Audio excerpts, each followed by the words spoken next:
प्यारे बच्चों, last lecture में आपने पढ़ा था image formation by concave and convex mirror. आज आप पढ़ रहे हैं मिरर फार्मूला। ये मोस्ट इंपॉर्टेंट टॉपिक है 10th क्लास में। मिरर फार्मूला, मिरर फार्मूला ये एक फार्मूला है, जैसे नाम से ही पता चल रहा है। देखो आपने जैसे पढ़ा था कनकेव मिरर में कि ये कोई प्रिंसिपल एक्सिस, ये कनकेव मिरर का पोल, ये इसका एक साइड है इसकी वो डैश डैश डैश यानी पॉलिश्ड है, और ये साइड इसकी रिफ्लेक्टिंग है। इसके सामने आप ऑब्जेक्ट को रख रहे थे। ऑब्जेक्ट का नाम था ए बी, और ऑब्जेक्ट से जो ray of light parallel to principal axis जा रही थी वो रिफ्लेक्शन के बाद फोकस से पास हो रही थी।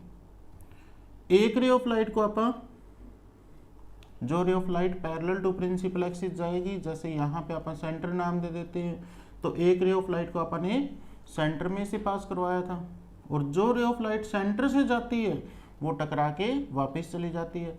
तो यहाँ पे इसकी इस टाइप से इमेज बनती है। इमेज का नाम आपने दिया था ए डैश बी डैश। दोबारा देखो ध्यान से, एक ऑब्जेक्ट होता है और एक उसकी इमेज बनेगी, एक पोल, एक फोकस, एक सेंटर। तो यहाँ पे आप कुछ एक लेंथ को डिफाइन करते हैं कि फोकस से पोल की दूरी को आप फोकल लेंथ कहते हैं, सेंटर से पोल की दूरी को आप रेडियस ऑफ कर्वेचर कहते हैं। उसके बाद इमेज से पोल की दूरी को आप वी कहते हैं, और ऑब्जेक्ट से पोल की दूरी को आप यू कहते हैं। दोबारा देखो, ऑब्जेक्ट से पोल की दूरी उसे u कहेंगे, सेंटर से पोल की दूरी उसे r कहेंगे, फोकस से पोल की दूरी उसे f कहेंगे, और इमेज से पोल की दूरी उसे अपन v कहते हैं। तो एक ऐसा फार्मूला जो u, v और f में रिलेशन दे, उस फॉर्मूले को अपन मिरर फार्मूला कहते हैं। तो आप कहेंगे ए मैथमेटिकल रिलेशन,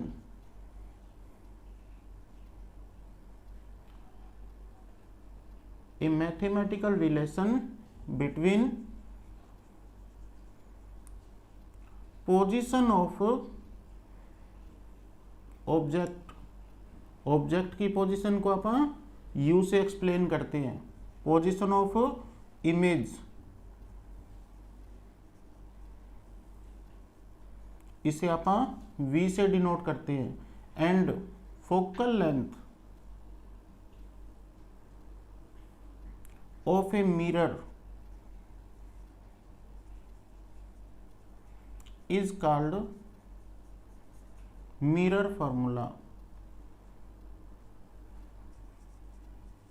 दोबारा देखो एक बार, position of object, position of image and focal length, इन तीनों में जो हमें रिलेशन बताए उस फॉर्मूले को अपन कहते हैं mirror formula.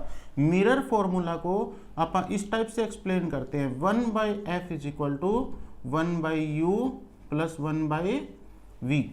Clear?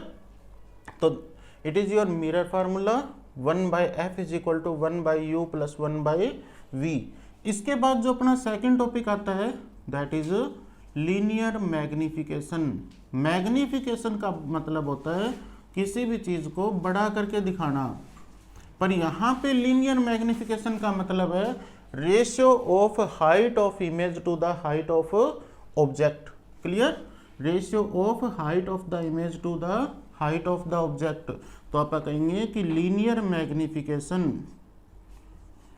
Linear magnification is defined as the ratio of height of the image, ratio of height of the image to the height of the object।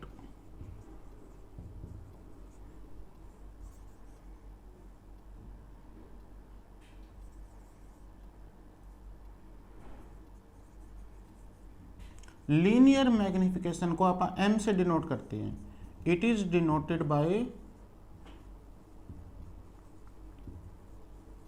Small m। तो इसका फार्मूला क्या बन गया, m is equal to height of image to the height of object.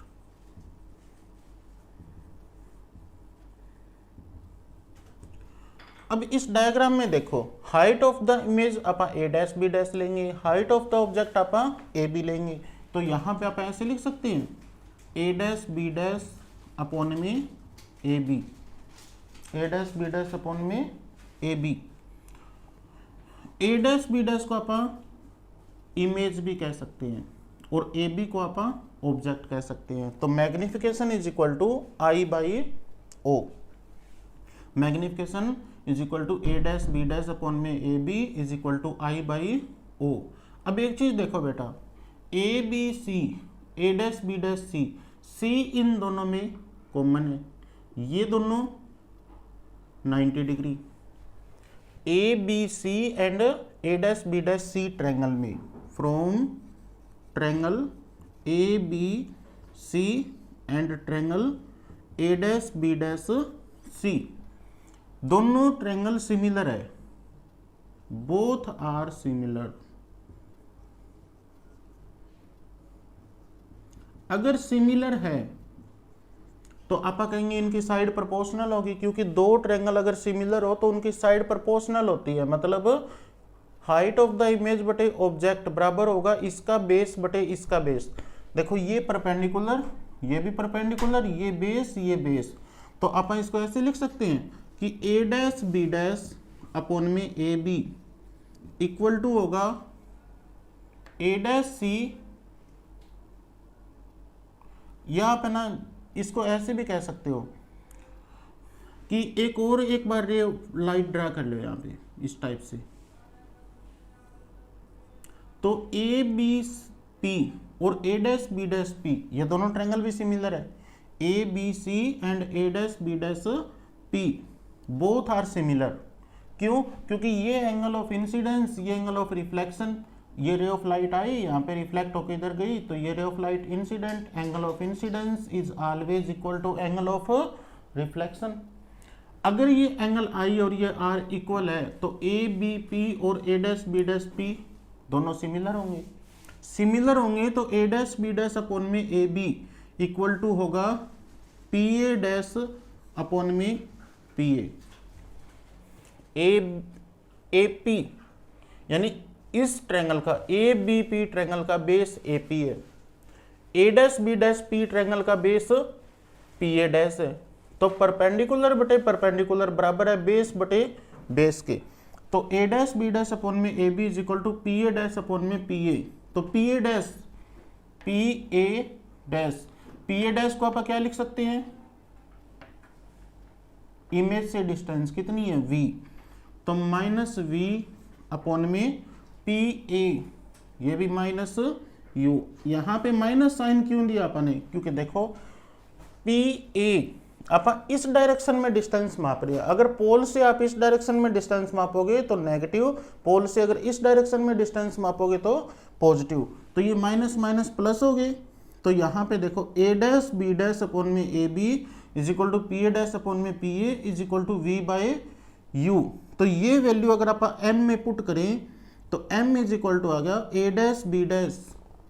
अब एक मैंने principal sign convention ये भी बताया था कि प्रिंसिपल एक्सिस से नीचे वो नेगेटिव, तो इसको आप माइनस आई, और ए बी ये ऊपर है, ऑब्जेक्ट ऊपर है, इसे आप प्लस का लेंगे equal to V by U. तो ये आपका आ गया फार्मूला ऑफ लीनियर मैग्निफिकेशन। क्या फार्मूला बना, m is equal to minus I by O is equal to V by U. अब इस लीनियर मैग्निफिकेशन के 3-4 स्पेशल केस है, स्पेशल पॉइंट है, उनको ध्यान रखना है। अगर m, देखो m बेसिकली है क्या, इमेज बाय में ऑब्जेक्ट।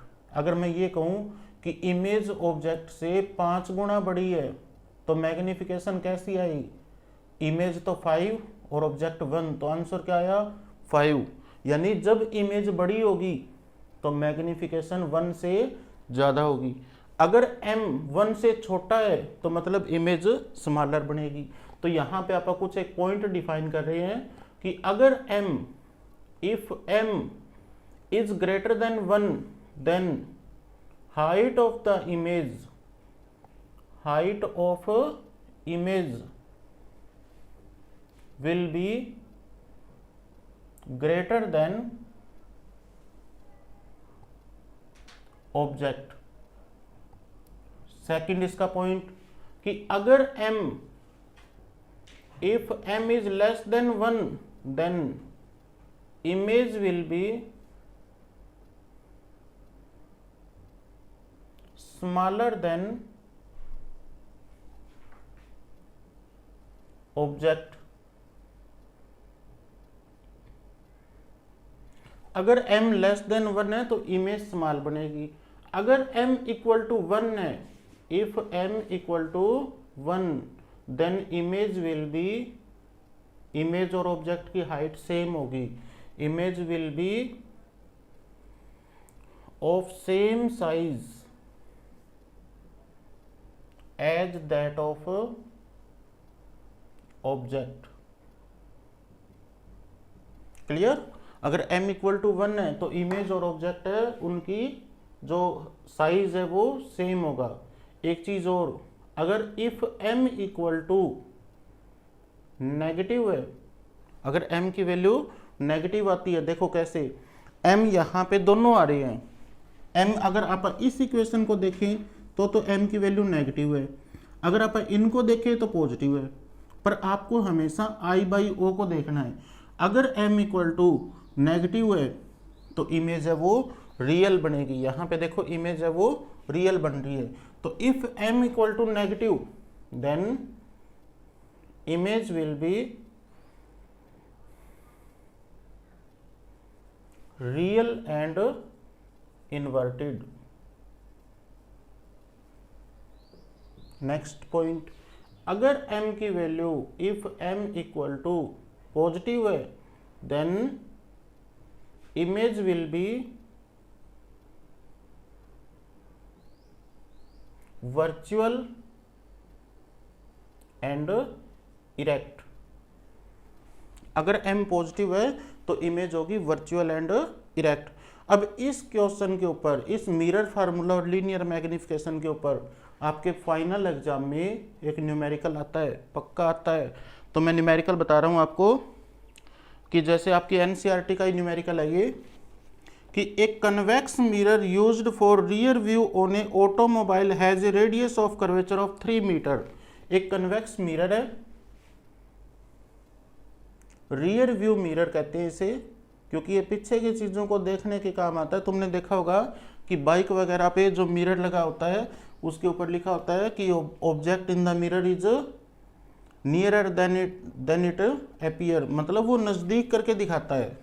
तो कन्वेक्स मिरर है यहाँ पे, ये इसका सेंटर मान लिया अपन ने, ये इसका फोकस। अब क्वेश्चन क्या कहता है, a convex mirror used for rear view on an automobile has a radius of curvature 3 metre. इसकी पोल से रेडियस ऑफ कर्वेचर 3 मीटर है। आगे ये कहता है, if a bus is located at 5 metre from the mirror, इस mirror से 5 metre की डिस्टेंस पे एक बस है, तो ये डिस्टेंस अपने को 5 मीटर दे दी। If bus is located at 5 metre from the mirror, find the position, nature and size of image. हमसे पूछा है position of image, position of image. Position of image को आप V कहते हैं, उसका नेचर कैसा होगा एंड उसकी हाइट कैसी होगी। तो ये अपना क्वेश्चन है। क्वेश्चन मैं दोबारा रिपीट करता हूं कि एक कन्वेक्स मिरर है, उसकी रेडियस ऑफ कर्वेचर 3 मीटर है, उसके सामने एक ऑब्जेक्ट रखा है जिसकी हाइट, जिसकी जो डिस्टेंस है वो 5 मीटर है। हमें बताना है पोजीशन ऑफ इमेज, उसका नेचर और उसकी हाइट। तो अब यहाँ पे हमें V निकालना है। गिवन क्या क्या है वो देखो, गिवन में हमें U दे दिया, मतलब पोजीशन ऑफ ऑब्जेक्ट दे दी, कितनी 5 मीटर, और पोल से अगर इस डायरेक्शन में माप रहे हो आप तो नेगेटिव। यहाँ पे हमें सेंटर ऑफ कर्वेचर मतलब आर दे दिया, आर की वैल्यू कितनी है 3 मीटर, और हमें पता है कि फोकल लेंथ होती है वो रेडियस ऑफ कर्वेचर की हाफ, तो एफ किसके इक्वल आएगा r/2 यानी 1.5 मीटर। क्लियर। फोकल लेंथ पता है, u पता है, तो फार्मूला अपना क्या है, मिरर फार्मूला क्या कहता है 1/f is equal to 1/u plus 1/v। हमें निकालना क्या है v, तो यहाँ से देखो 1/v equal to 1/f minus 1/u, LCM F U ऊपर u माइनस एफ, इसमें वैल्यू पुट कर दो। 1/v equal to u minus F, u कितना है -5, f कितना है प्लस का 1.5, तो 1.5 अपॉन में एफ यू 5 इंटू 1.5। इससे आप सोल्व करोगे और फिर v की वैल्यू किसके इक्वल आ जाएगी, इसको पलट देंगे आप 5 इंटू 1.5 अपॉन में -5 माइनस 1.5। इसे सोल्व करके आप v की वैल्यू निकाल लोगे। v की वैल्यू निकालने के बाद आपको उसकी हाइट बतानी है, इमेज की हाइट कितनी होगी। तो बेटा हाइट के लिए आप कहेंगे मैग्निफिकेशन इक्वल टू होती है height of image to the height of object, I/O से भी लिख सकते हो इसे आप, और वो इक्वल टू होता है -v/u के इक्वल। v आप यहां से कैलकुलेट कर रहे हो, u आपको पता है, जब v और u की वैल्यू पुट करोगे तो यहां से आप मैग्निफिकेशन भी निकाल सकते हो और हाइट ऑफ द इमेज भी निकाल सकते हो। तो इसकी कैलकुलेशन को मैं यहीं छोड़ते हुए इसके ऊपर 1-2 न्यूमेरिकल और भी है बुक में, वो आपको ध्यान रखना है और उनको करके देखना है। इस टॉपिक को तैयार करो। Thank you.